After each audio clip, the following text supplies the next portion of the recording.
There is no doubt that the 2023 season was a year to remember in Columbia, Missouri. The Tigers finished the season 11-2, as we all know, capped it off with a Cotton Bowl victory over Ohio State. Eli Drinkwitz, we can all admit, that was the momentum building type of season we needed. They exceeded expectations. Remember, that was Eli Drinkwitz's first winning season in Como. Factor in a COVID year, whatnot, but that was the momentum type season he needed. But with that being said, I am here to give you the three biggest what-ifs for the Missouri Tigers heading into the 2024 season. What is going on, everybody? I am your host, Dave Shumate, coming at you here from the SEC Unfiltered platform. Long-time college football personnel guy. I spent 7 seasons going back to my student years in multiple SEC recruiting departments. So I feel like I know my way around a college football building. But first, before we get into this segment, we got to pay some bills, guys. We got to pay some bills. Guys, if you're going to a game this summer, I'm actually debating whether to go to the Braves-Phillies game this weekend. Go visit our guys at SeatGeek.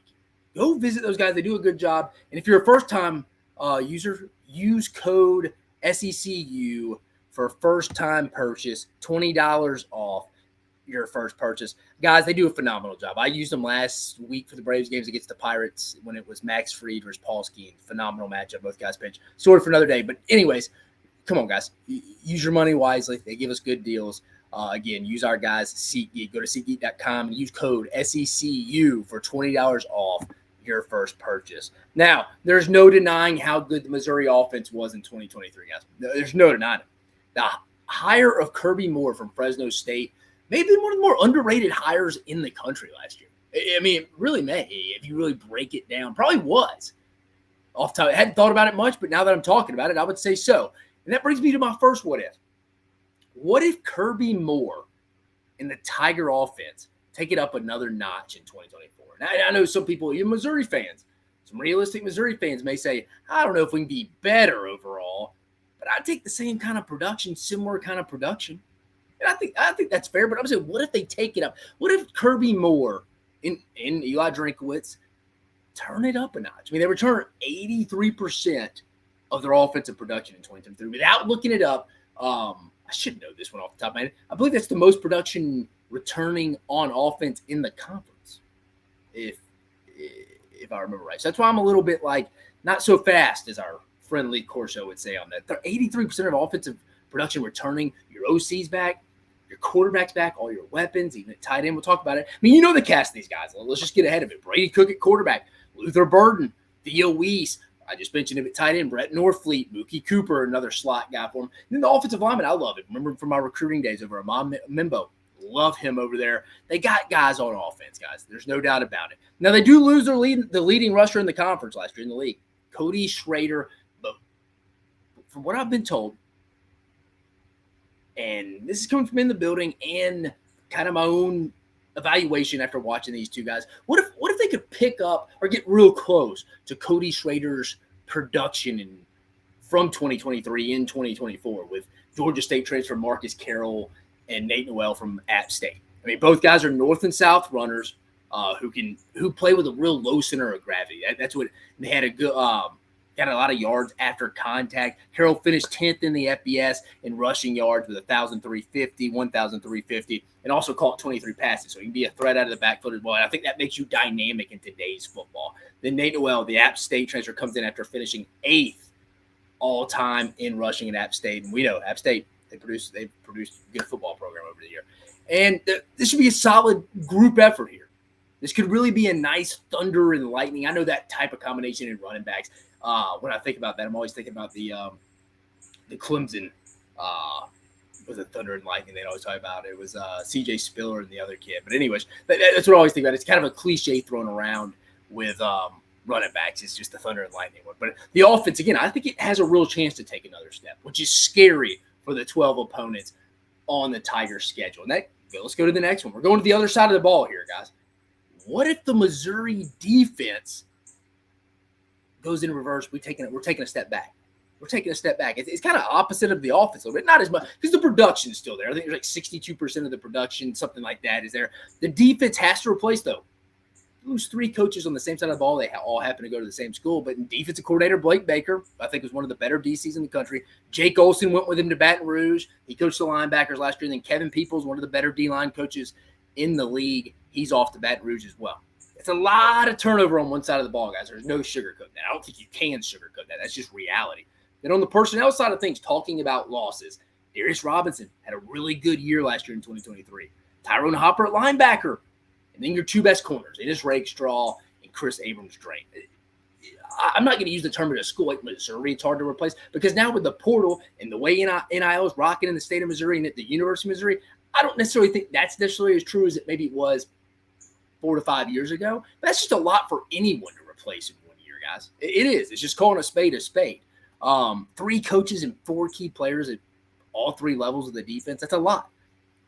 New DC Corey Batoon, who came over from South Alabama, was the DC for Kane Womack, who, remember, left Alabama as the head, South Alabama as the head coach to go be the defensive coordinator at Alabama. So that's how Batoon is now at South Alabama. He will be a telling piece overall. He's the key hire in the SEC to me from a standpoint. He'll be a telling piece on how good Missouri will actually be in 2024. Because I think Missouri is going to be good for sure. I don't really think there's any denying that. We'll talk about that. We'll talk about the schedule here in a minute. But the roster, I mean, 87%, what I say off the top of my head again, 83% of production back on offense. You got 64%, 63% back on defense, so, something like that. You got a lot of production, more production back than people think on defense, but you lost some key players and some key coaches. So that's why it wouldn't be shocking if they took a step back. It wouldn't be. I don't think anybody really is. But I think Corey Batoon, the way he operates this defense, puts them in position to win, how he adjusts throughout the game, because that's key. Everybody can go in with the Mike Tyson quote, whatever. Everybody comes into a plan until they get hit in the face or get hit in the mouth, something like that. But Corey Batoon, one of the key coaches in this league from a standpoint, if he keeps that defense rolling like it did last year, I'm telling you, Missouri's probably in the playoffs, guys. I'm willing to say that. He's a key cog to this. They can just be decent. Just a little drop-off, I think, will be fine because of what the offense should do. But if it's a massive one, you don't want to get in that 3-loss range. That 9-3 range, I don't, especially with this, we'll talk about it here in a minute, with the schedule, I don't think benefits a team like Missouri. But that is my second what if. What if the Missouri defense takes a step back? My big question there would be, how big of a step back? If it's big, Missouri's probably staring at 9-3, even with that schedule. If it's just a little, or we're on this, you'd still probably stay in that 10-2 range because you know what? The final one. What if the Tigers go in to Kyle Field and win on October 5th? Now you may say, why? That's just one game, Dave. Why does that matter? Well, what if what if we do go into Kyle Field and win on October 5th? That's just one game. Well, let's pull up the schedule. Let's go to it. Open up with Murray State, should be a win. Buffalo, Boston College at home, Vanderbilt at home, bye week. You're going to be 4-0. You should be rolling into Kyle Field. At A&M, we're saying, what if they win that game? All right, they go at UMass. Random game, they're going up to Amherst. Probably one of the more random games of the college football season, for being honest. Win. Auburn, Missouri's going to be a favorite if they're rolling in, 7-0, 6-0 at that point. It's called a win. At Alabama, let's just say a loss. Not necessarily guaranteeing a loss. I'm not saying that. Let's just call it a loss.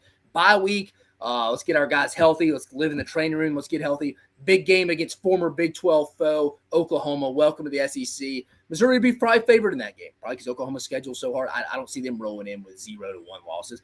Favorite, let's call it a win. At South Carolina, which I think is a dangerous game because South Carolina's due to win that game. Let's just say it's a win. They'd be favored. At Mississippi State, they'd be favored. It's a win. Then Arkansas at home. Who knows if Sam Pittman's even coaching them? They'd be favored. That's 11-1. I mean, do you see them losing more than 3 games between UMass, Auburn, at Alabama, Oklahoma at home, at South Carolina, at Mississippi State, and Arkansas at home?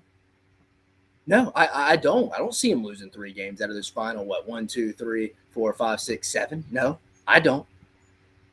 They're in the playoffs. If they go win at Texas A&M on October 5th, they go win that game, Missouri will be in the playoffs. You can guarantee it. If they go win that game on October 5th, they are in the college football playoff because they're not losing 3 more games. And at 10-2, I think gets them in. That's what I'm saying. So that's an underrated game. I tweeted it. You can follow me at Mach10Sports. I tweeted that the other day. I said one of the more underrated games in the college football season this year is Missouri at Texas A&M at Kyle Field on October 5th. I think Missouri and Texas A&M have a lot of under the radar games that are going to have big determining. The outcome is going to have a big determining factor on how this league shakes up. It really is.